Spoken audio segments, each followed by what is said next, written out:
Amilio! Hoy! Yami, balik Habang ka na nagpapahinga si Rona, biglang dumating ang isa sa kanyang kapatid na si Lorena. Nagsakitit siyang ko tidak kaya urayakan niya. Ito ang unang pagkakataon na mabibisita ni Lorena si Rona. Mami, ang umutan na kauntan tayo ni Daddy Joe. Una naman. Ito kanya man nga umay. Si Lorena ang tumulong noon para magpagamot si Rona sa Baguio General Hospital. Kaya laking panghihinayang niya nang bumalik ang sakit sa pag-iisip ng kapatid. Ni Daddy Joe. After 6 months, pumunta ulit sa Pintas akin. ko nga say mo tipindent na Korea. Andak ng idinis. Kasi di na po na continuous yung maintenance. Bagong kakulang. Habang naroon sa kubo si Lorena, biglang nagwala si Rona. Sinalo kayo! Natasina! Ayaw ng ilaw. Ayaw ba ng ilaw tayo? Ako kayo na kayo!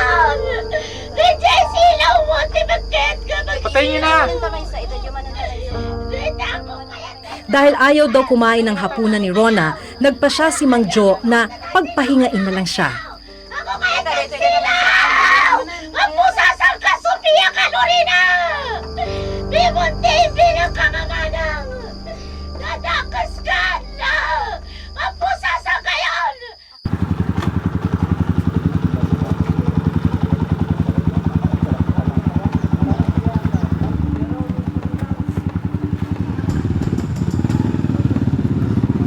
Kinabukasan, dinalaw ni Dr. Roderico Ramos, isang psychiatrist mula sa Ilocos Training and Regional Medical Center, si Rona.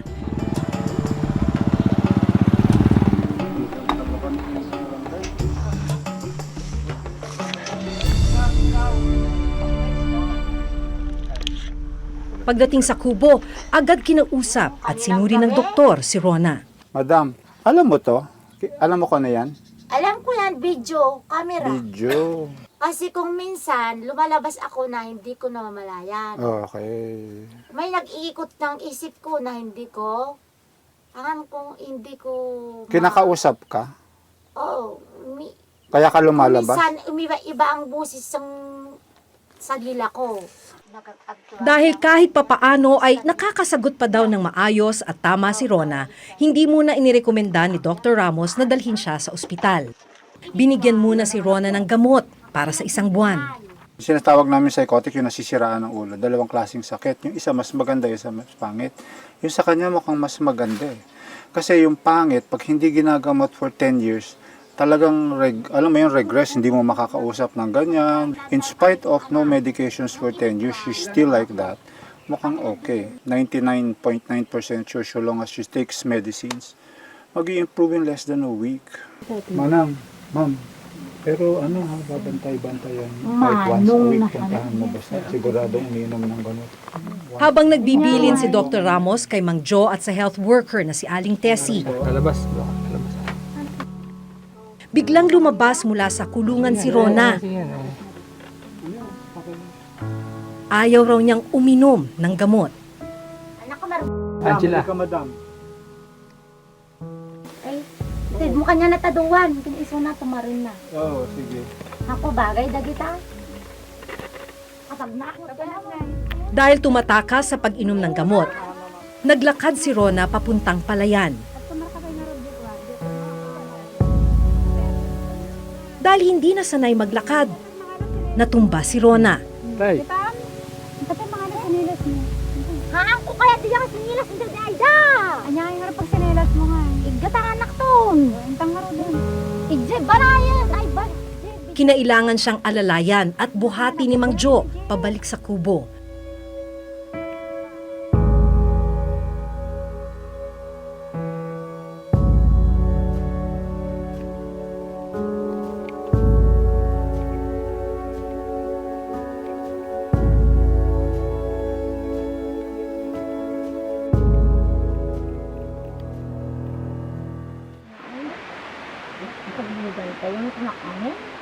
Ilang minutong umupo sa labas ng kubo si Rona. Bago tuluyang bumalik sa kulungan.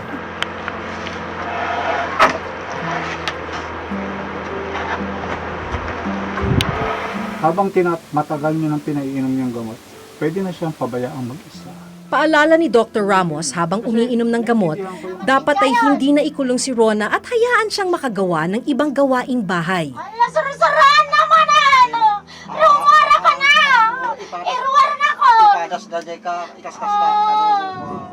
Well, the common perception is that hindi sila gumagaling and they become useless and ganyan ang ginagawa sa kanila, yung tinatago sila. Ang daming tao na ganyan ang condition that are, they are functioning. Right now in the Philippines, unfortunately, we have to still accept that mental illness is really an illness, just like any other chronic illnesses. Like if you don't take your medication and you don't seek consultation, then probably that the symptoms that you are having would be exacerbated. Tunan anita bidyan!